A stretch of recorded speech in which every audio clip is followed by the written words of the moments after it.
Hello everybody, welcome back to more Pikmin 2 with your host Koopa. In the last episode, we went to the Valley of Repose and reunited with our long-lost friends, the Red Pikmin. And in this episode, and we also got a treasure that was a battery. Because, oh shoot, I didn't mean to go into there. There's where I meant to go into. We got a courage reactor, which, yes, I remember. Our company is kind of in-depth and we need to help that. Anyways, in this episode, we're going to return to the Valley of Repose to see what else we can do there and see if there's any other treasures we can actually collect. So yeah, the premise of this game is actually a lot different than the first game. We're not actually stranded on this planet. We are going to this planet to look for treasure. And with that premise, we actually don't have a day limit anymore. We still have a time limit on a day-to-day basis, like the first game, but we don't actually only have 30 days to pay off the debt. We actually have as many days as we can use. Anyways, good morning, workers. Ready for another day of toiling for the profit of your company? The Pikmin seem to still be asleep inside their onion. What lazy creatures! No wonder they lack survival skills. Stand beneath the onion and press A to call them out. I thought I did a pretty good job of teaching the Pikmin how to survive on their own in the first game. Anyways, so yeah, every time we need to take out a new army, we want to call our Pikmin out of the army. Now, there's something about that I want to talk about. Every time I call out Pikmin, it seems that some Pikmin just don't automatically enter your squad, which is why you saw me whistling there. You didn't see me doing that in the first game. I don't know why, but it just seems that sometimes the Pikmin just won't go into your squad automatically when coming out of the onion, which is kind of I don't know how to feel about that.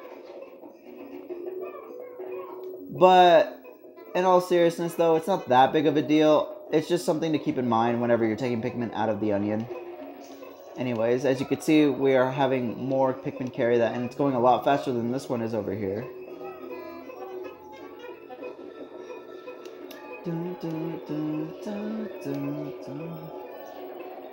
Alright, here we go. As you can see, we already have the day limit up there. Days are roughly 13, 14, 15 minutes long. When it comes to the end of the day, again, you want to make sure your Pikmin are all in this base area or in your squad, so as to not lose them to sunset, which you saw was one of the death conditions in the last episode. Anyways, let's take care of these pellet posies. What I thought was kind of interesting, and I should mention, is that the pellet posies are apparently just crystallized nectar. So yeah, that's actually kind of interesting. Anyways, that is all we can sprout here, I believe. I believe the other one pellets over there are all back, but they don't really seem that worth it to get. Also, I pressed A under the onion by accident. I did not want to do that. I just wanted to put Pikmin. Alright. So now with our squad of 36 Pikmin, we can actually weigh down this paper bag. Because we need 35 for it. I was right.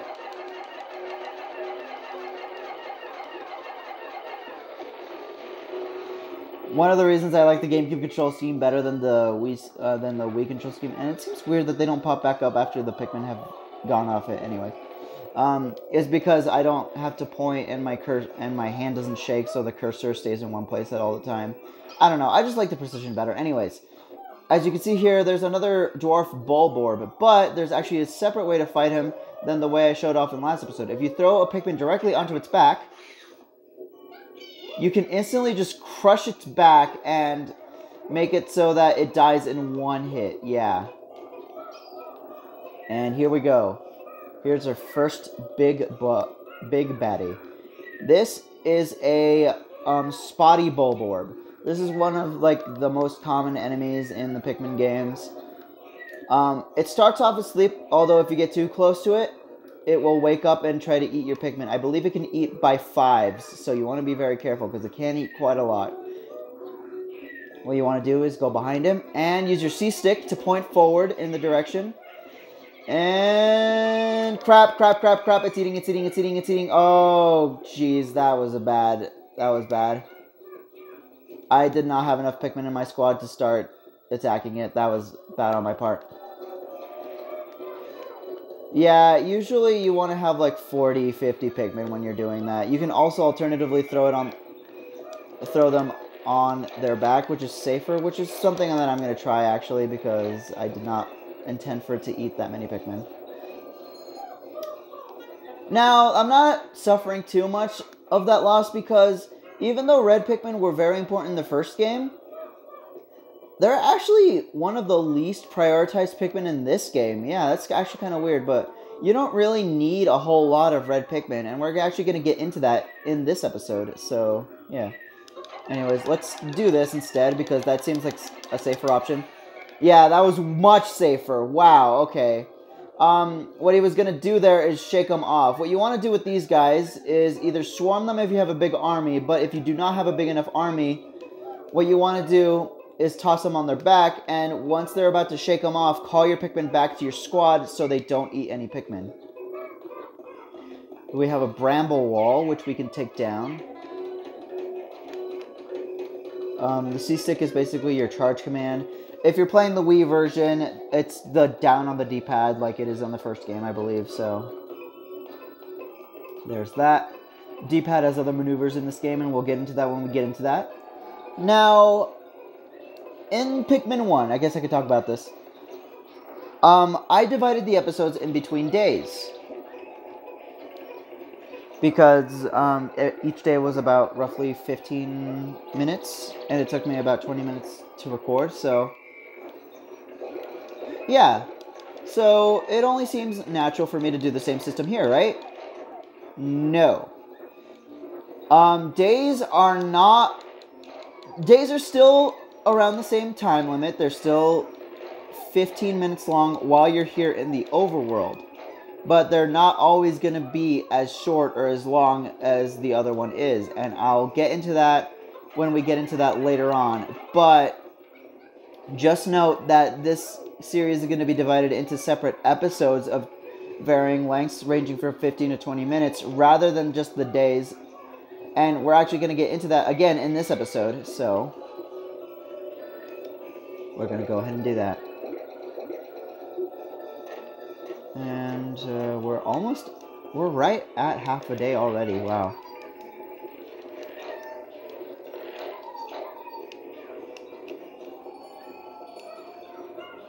Dun, dun.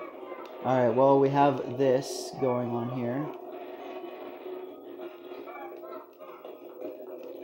Now, there isn't a treasure over there, but I'm going to want to save that for later. You'll see why in a moment. Let's take care of this bramble wall here. The more Pikmin are working on something, like I said, the faster it'll go. As you can see, it was being destroyed pretty slowly with only 8 Pikmin on it, but now that there's 57, it's going to go a lot faster, so we won't have to wait as long, and there we go, right on cue. How could Pikmin destroy such a massive wall when masked? Their might be ferocious. Louis, did Olimar instruct you on proper Pikmin commanding protocol? Apparently not. Olimar, you are failing in your duty as a superior. Allow me to explain. Press A to grab Pikmin.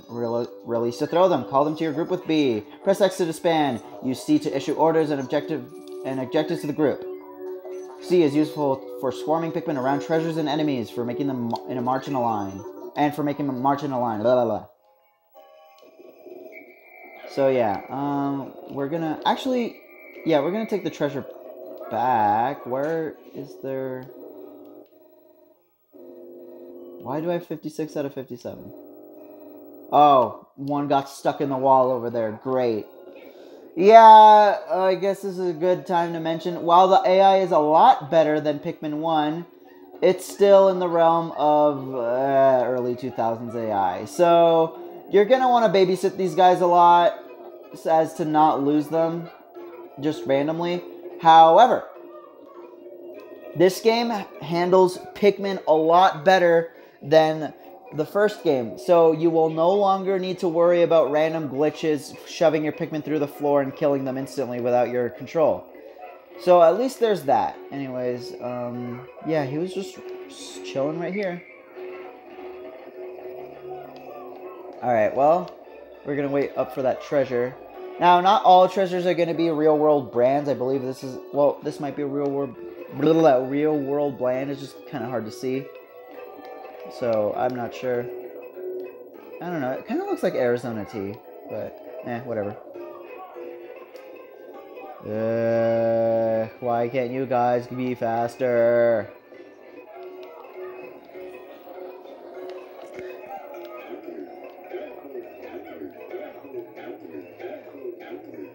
Olimar and Louie are fighting over who gets custody of the Pikmin.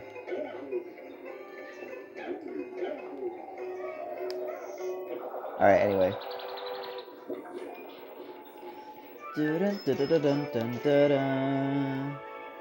Utter scrap.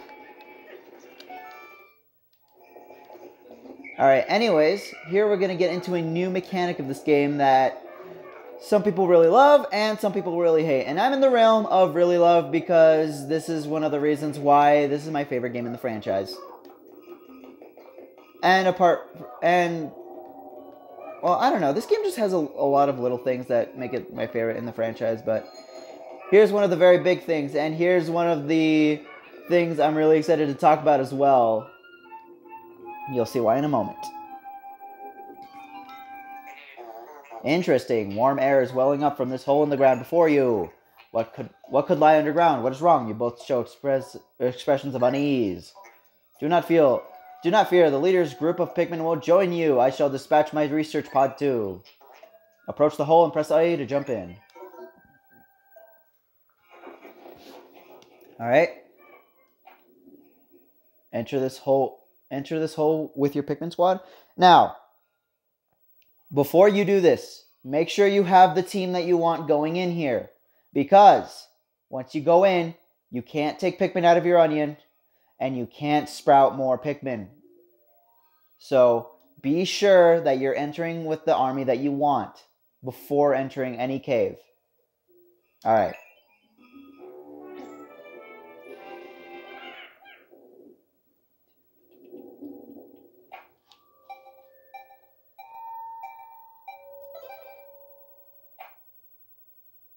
Emergence Cave.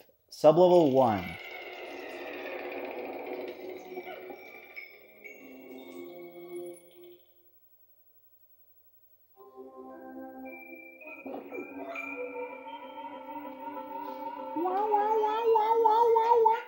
Intriguing. My heat sensors indicate that this hole's interior is warmer than on the surface. And analysis suggests subterranean areas may support different life forms than the surface.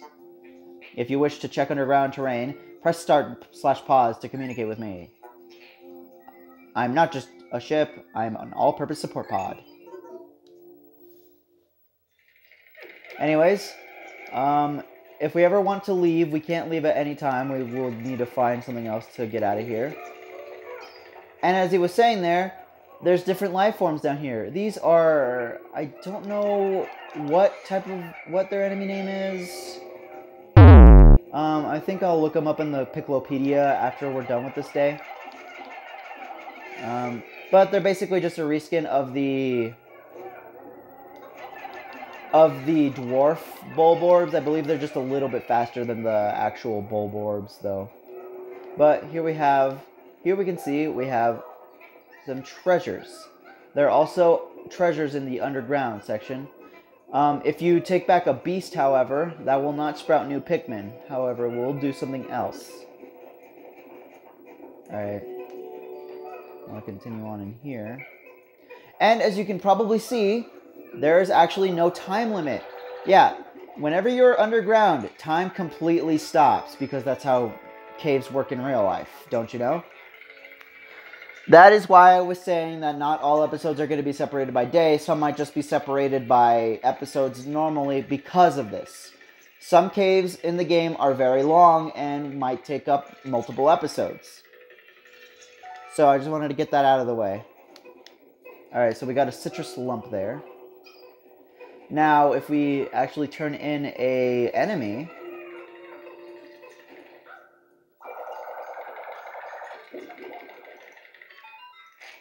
How could you possibly consider this beast a treasure?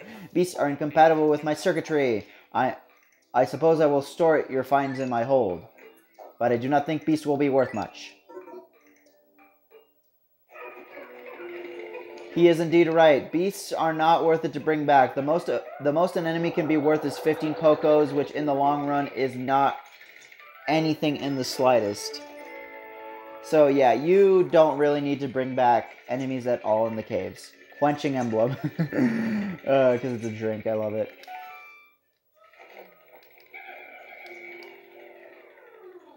Whenever you hear that sound, that means that you've gotten every treasure on the floor. So, yeah. You can skip certain treasures, but again, I'm going for 100%, so I'm not going to be skipping treasures. This hole appears to be quite deep. My sensors indicate more treacherous terrain ahead. Louis, you do recall that you can adjust camera with LR and Z, correct? Your expression suggests that you do. Excellent, then approach the hole and press A to enter it. Now, something that's really nice about the caves, actually, is that if your Pikmin squad is not with you at the time, and you do end up going through the hole, your Pikmin squad is automatically teleported to where the hole is, and you do not need to gather them up before moving on. So that is a really, really nice, really nice addition.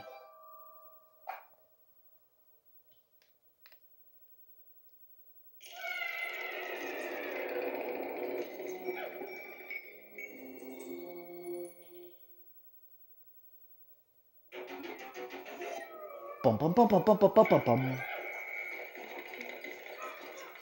Here we have a final floor. Different caves will vary in levels. Not all of them will be 2 floors deep. I believe the most a cave can be is actually 15. But again, we'll get into that when we get into that. But yeah. And ooh, here we have a new treasure.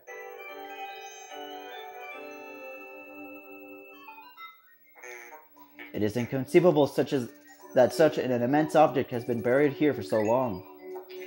The design of the outer shell resembles the surface of the planet as seen from space. Perhaps this can be used for something other than salvage. But how will we ever lift it? I fear that even 100 red Pikmin will be unable to lift it. If we try and check, he is right. It requires 101. Now, if you remember from the first game, you'll say 101. You can only have 100 out in the field, and that is also true in this game. So, how in the world are we supposed to carry that back to the ship, you may ask? Well, we're about to see. We'll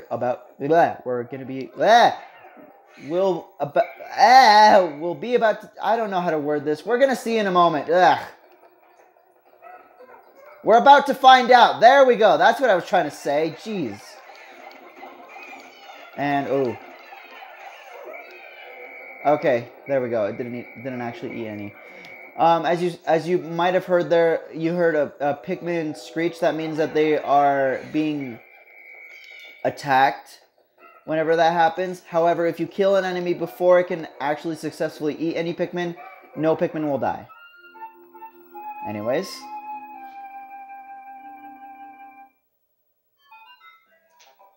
Astounding! A flower blooms in a cave deep beneath the snowy landscape.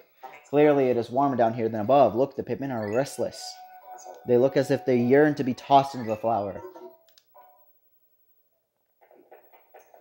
Now, we did see red, yellow, and blue candy pop buds in the first game, and we know that they transform Pikmin into those types of colors. But we never saw a violet candy pop bud.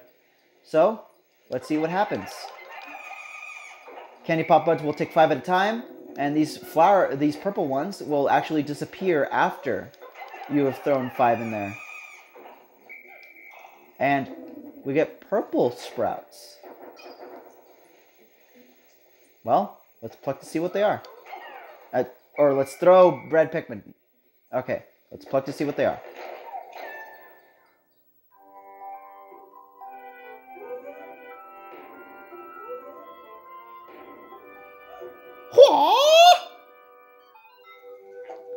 Amazing, a purple Pikmin. I feel just like a purple Pikmin. It has hair and quite stocky.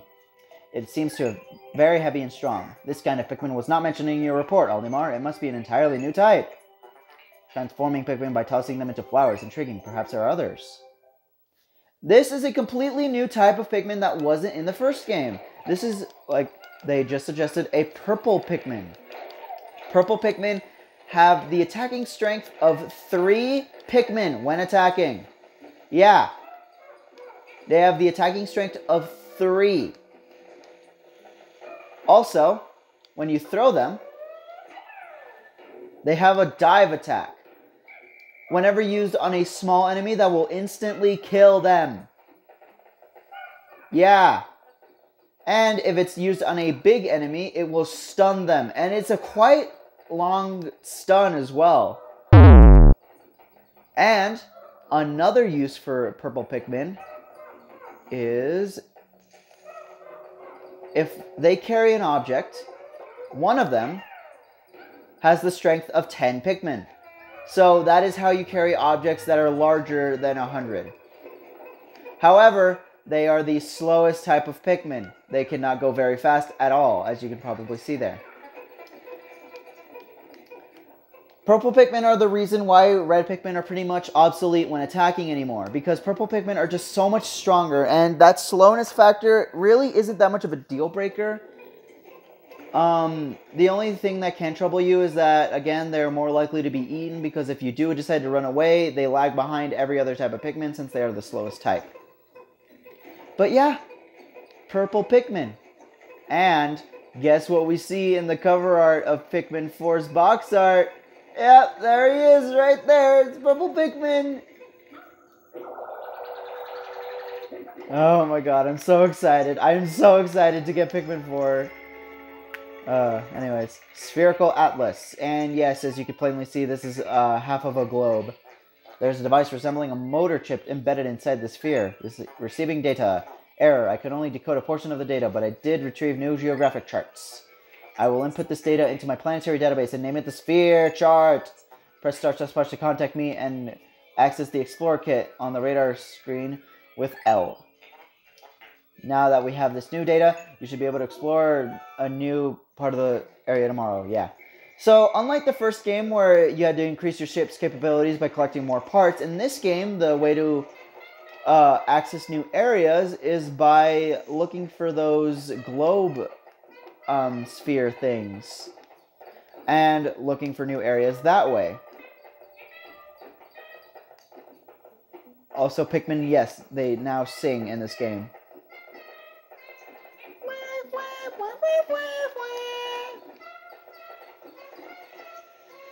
So yeah, as you can see, the purples are really, really slow compared to everyone else. And now, we come across this thing. Astounding! Water is shooting out of this geyser with incredible force. Sensors indicate that it has enough power to launch you into the air. Approach it and press A to try.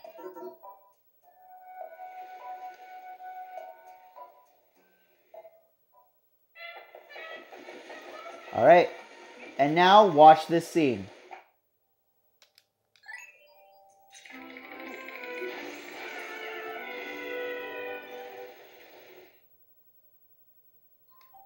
Does that seem familiar?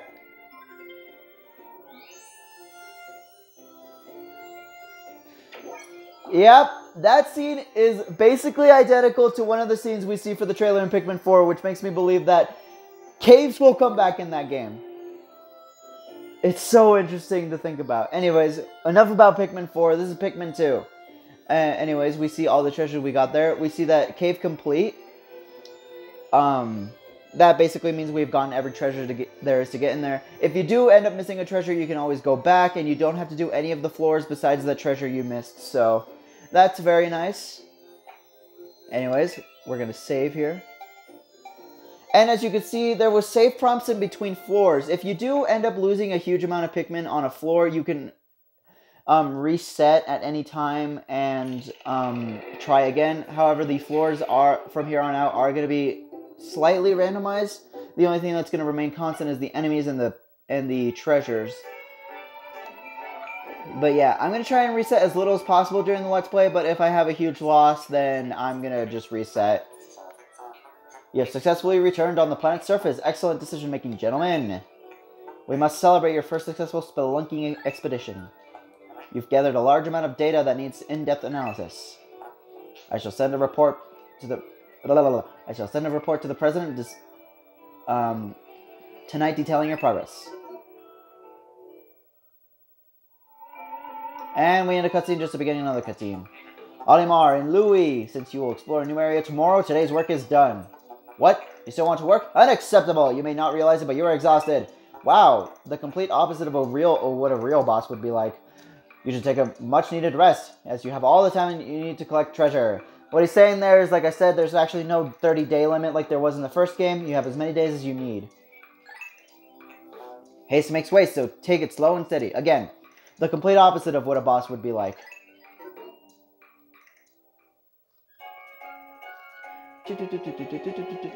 Now, as you can see, the purple Pikmin don't actually have an onion. They instead go inside your ship. You cannot sprout new purple Pikmin unless you go down into the caves and use purple or violet candy pop buds. There is no way to get enemies to sprout into purple Pikmin. So like I said, the only way to get them is to go back into the caves and sprout them with the violet candy pop buds. So those Pikmin are a little bit more of a priority to keep alive than the other Pikmin, since you can sprout them so easily. That sounds really bad, but yeah. So those Pikmin are a lot more precious to you. However, if you do go back into the caves, you can respawn the violet candy pop buds and sprout more purple Pikmin that way. Anyways, I'm gonna continue on. We sprouted 47. We have 47 reds and 10 purples. However, we did lose 10 to battle with that spotty bulborb, which I'm not too proud of. But hey, we all make mistakes from here and then, don't we? Baby steps first, Olimar. Playing well. Don't worry about me. Our debt is with happy Hokotate savings and loan. After all, besides, there's nothing left to repossess. So ha! Sounds like Mickey Mouse for a second. I'm sorry. I mean, that's what his voice sounds like in the intro. Anyways, I guess that does it for this episode of Pikmin 2. Next time on Pikmin 2, we're going to go exploring the Awakening Wood.